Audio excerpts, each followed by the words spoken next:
Hello there, I'm SilverxCristal. I'm a chilean illustrator and a contributor for the video game myPOPGOES. I made the cover art, in-game achievements, and the promotional material for the game. It's been a year since the full game came out, and I've been thinking about making a video that talks about the art, gives a bit of an analysis of it, and the creative process for a while now.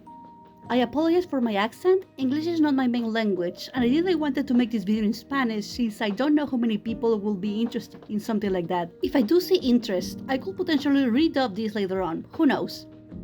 Without further ado, let's get started. To start things off, we have the main cover. I used to share some art on my private server before I made it public, similar to my Patreon page but on a different scale. That's when I drew this fan art piece. It was well received by the people in the server, so much that it ended up becoming the cover of the game. I sketched it on paper, then cleaned it up digitally. This was meant to be a poster more than anything. That's why I used a vertical radio. We barely had any information about the game other than you could play as other characters and collect Bonnie's diary pages, which is why the background has small drawings of activities and a diary with the name of Bonnie. The original art also had Bonnie herself holding the toy, but when the art became official, one of the changes I had to make was remove the ghost hands. I also have to add color to some of the other actions of the characters. When I worked on the line art, I changed POPGOES' eyes to look more like the in-game sprite. I did forget to add eyebrows, but nobody seems to notice or care. He still looks cute though. Also, in canon, Bonnie didn't draw the characters with eyebrows either, so I'm just following her designs. The background colors were meant to represent Bonnie, pink for her childhood and purple for her adulthood. There's a bit of yellow that represents the toy itself, but you barely notice it as there are lights coming out from the toy. As a fun fact, the background of the toy wasn't fully drawn. I got tired and just drew around POPGOES and ignored the inside. This will become a problem later on, when they had to make the trailer and they wanted POPGOES to pop out of the game. So I ended up drawing the whole thing. Never take the easy way, even if you had to delete it later. That's all I have to say for the cover. Honestly, I never expected some fan art will catch the attention of the team and will allow me to get directly involved with POPGOES and the fanverse. I remember being excited for the announcement day, so I could say, "Hey, I drew that, that's me!"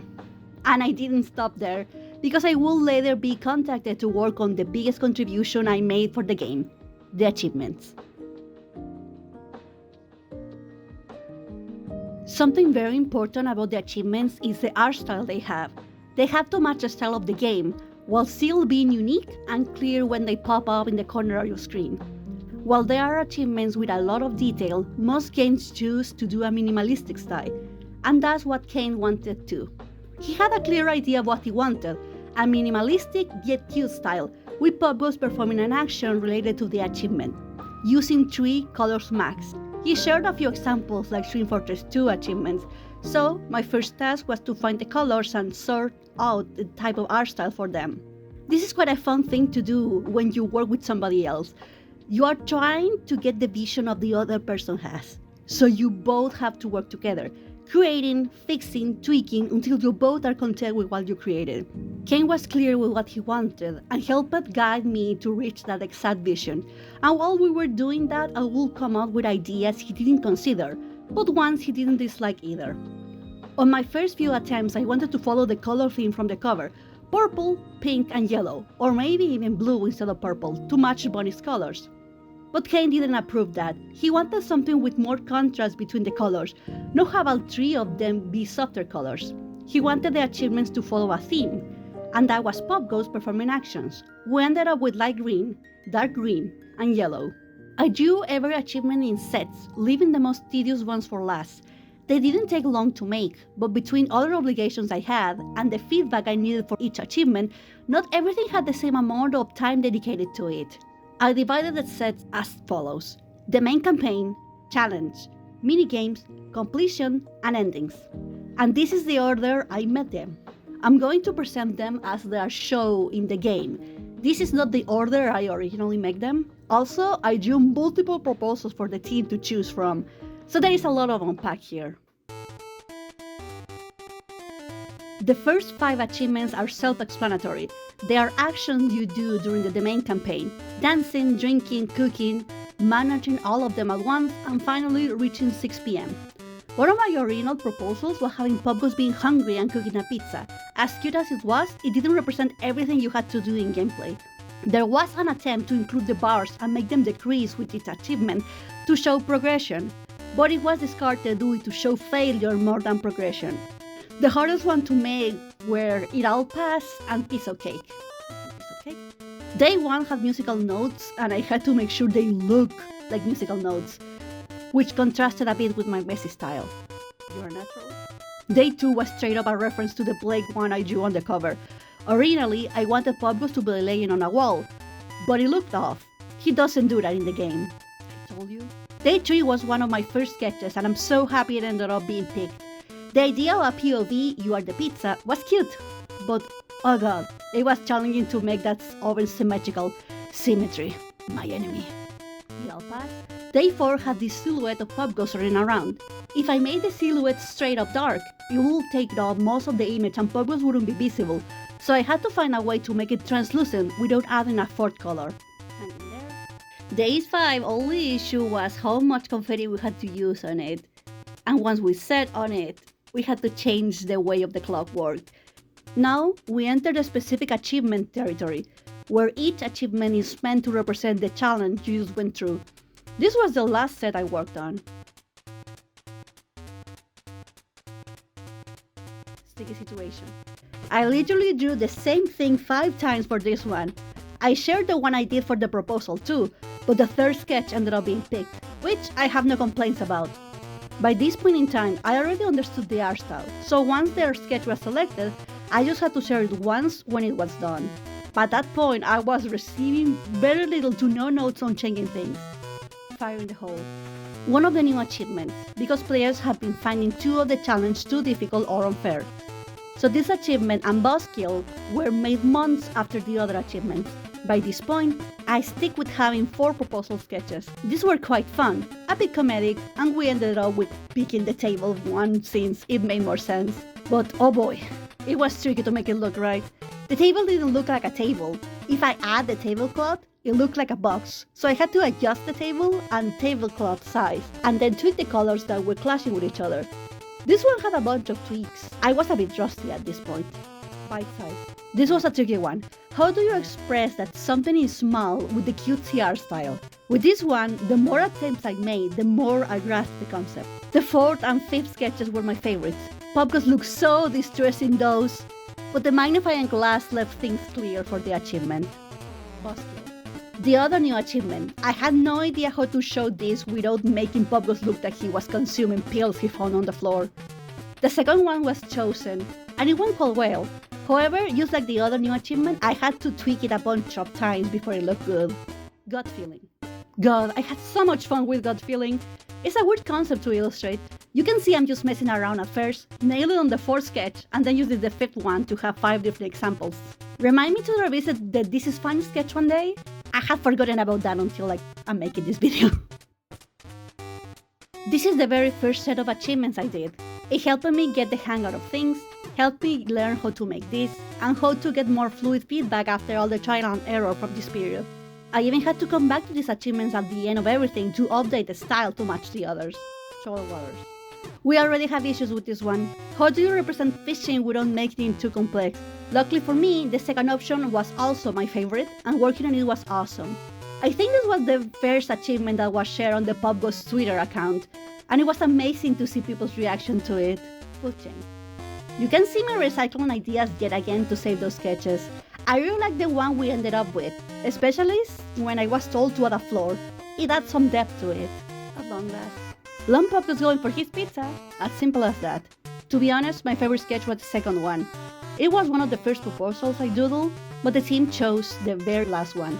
Which, yeah, it happens. It's always the last shitty doodle you make, and not the very first one that has all the love you put into it. This achievement was flipped horizontally, and it's technically outside of the grid, but it looks cool so you don't notice. Exterminator. A tricky one. Here's where my art style started playing against me, considering that POPGOES was supposed to exterminate these creatures. I wasn't very content with the sketches, but Kane saw potential on the 4th one, even suggesting to add the flames on the back. to add some movements to the image. I'm happy bunny. I had a bit of a struggle with this one considering the action was similar to the Creepy Crawlers minigame. I even changed the net for a hammer on the fourth sketch, just in case I wasn't accepted for that game, but I could use it here. I really liked the second one, but the first one was quite cute, and got the point across. We had to consider that this will become tinier, and all the small details will get lost. These are the achievements that you very likely will see last, because oh boy. Dedicated diaries. This one was sweet. I love Bonnie and the relationship she had with her characters when she was a kid. Having POPGOES show her diary seems sweet to me. Honestly, I love all of the proposals. The team just picked the hardest one for me to torture me. No, really, I had to rewrite that post at least 3 times. I drew, then tweak, then drew on top of that, and then tweak again. The art program I used pixelate things when I transform them, so I had to do it all over again to keep the same colors. Competent collector. This was the longest one to finish. I drew my 5 proposals and they were all rejected. I had to make 4 more, and luckily the sketch used ones from that batch. Jesus, awesome artist. I knew from the beginning that I wanted to draw all of the characters together, since one of the biggest things the game offered was being able to play as them. I did proposals and we ended up going with the last one. It was very fun to do, and very unique compared to the other achievements.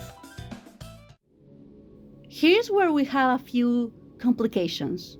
I knew what the endings were, and I didn't know if the achievement had to represent the ending as a whole or just the idea. It was complex, but man, there were some cool ideas that ended up having to be scrapped because they were too revealing. Remnants. The normal ending. Funny enough, I didn't make a too revealing achievement proposal.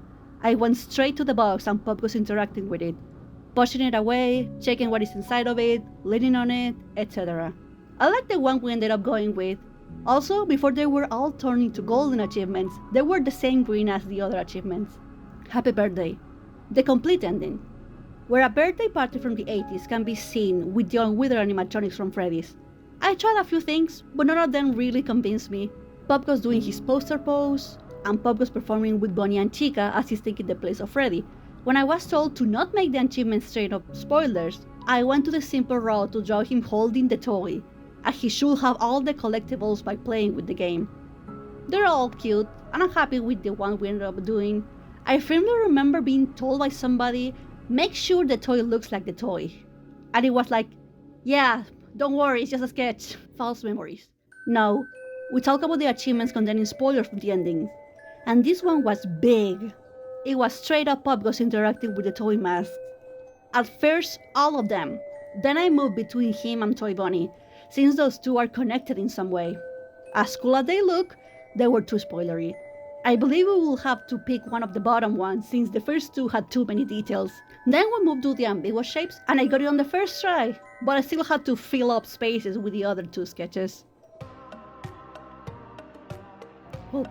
I hate this challenge, and I'm so sad that it was removed because it was one of the best achievements I ever got because of that. It was a bit dry idea-wise when I made concept for this. Do I illustrate how fast you have to eat them? Will making them rotten give a wrong impression? I was told to go with the second, but to give POPGOES more of a disgusted face. Pretty Penny. How can an idea so simple be so complicated to illustrate? I really like the third one, but I understand it gave the wrong idea by having the coin drop. The second one ended up being picked, and I think you represent things the best. We will never forget you, Pretty Penny. So you know the T-Yuck toy? That was me. When New and Improved was announced, they wanted to add a new toy, and they gave me the task to make it since I was the only artist that wasn't busy at the moment. Then Garrett, Odium, and Sean did the modeling and texturing following Kane's direction. I had the idea of having the toy broken as if Bonnie dropped it, since T-Yuck doesn't have an in-universe logo. But it was just recolored, and I had to work on the inside. Garrett modeled it, then Odium tweaked it, Sean made the textures and the buttons, Patata made the sprites, etc. All of that all came directed and make sure everything was going well. These were fully discarded, but I tried to make the steam badges too. Sadly, my style didn't fit with what they were looking for, and a different artist took that role. It was a bit frustrating, but understandable. It was not my area, and I can't force myself to do something that I will struggle with, compared to the other artist who is good at that. I guess there is the promotional material too, most likely the countdown, which was an accident. I was so excited for myPOPGOES to come out, while also being stressed because the whole team had to do last minute preparation for this game to be shipped ready for everybody to see at the beginning of the anniversary. So I began to draw the little creatures and then realized, wait, we can do a countdown to make it easier, to make it fun, so people get excited about the anniversary and POPGOES. So I did a reverse order for these ones. It usually POPGOES, Blaze, Sarah, etc, etc, etc. So I went the other way. Manora, Stone, Saffron, Sarah, blah blah blah. And the very last one was Bonnie, which ended up being the very first time people saw Child Bonnie before the game came out. We have the full rest of Child Bonnie now, but I do remember there were a lot of people excited to see some of Bonnie in this form, which made me very happy. Also, a lot of people use these drawings for YouTube thumbnails, which was very surprising to see. I have no idea how they cropped that, considering I put a shit ton of filters for it. But it was cute to see them, like the little POPGOES with his hand up and with a bit of blood in their eyes and stuff like that. I don't know, I think it's cute, especially those who did multiple parts and used all of my concept art for it. I appreciate it a lot. So yeah, that was the video. For closing thoughts, I want to thank the POPGOES team for the opportunity to work on the game. The team is full of talented and fun creators who just want to give something for the community. Kane is an amazing director. Not only he's very creative and clear with what he wants, but he's also kind and caring, both with the contributors and the franchise. POPGOES as a whole comes from a place of love, and it shows. Working on the art assets reminded me a lot of my college days, which is a good thing. I really miss those days. Before we wrap things up, I asked Kane about his experience working with me, and this is what he had to say. Working with Javivi has been a blast. Out of all the active contributors on the POPGOES series, she probably understands and admires the material the most. But it also does mean that I get inundated with fan art of unrevealed characters that she has taken a liking to. I word that like it's a bad thing, but it's charming. Really. She's fast, smart, passionate, and has a stylish, bold art style. I absolutely love her contributions to myPOPGOES, and some secret things in Evergreen too. Very decent human. Hope you heard him. If you like what you saw, I invite you to check my other social medias that I will be linking on my description. Also, check out myPOPGOES on Steam. New and improved is out and is soon going to be on consoles. If resource managing is not your style of game, you can try POPGOES Arcade right now. The final update Fighting Giants is out too. It's just something to do while you wait for Evergreen. That's all for now. Take care. Bye bye.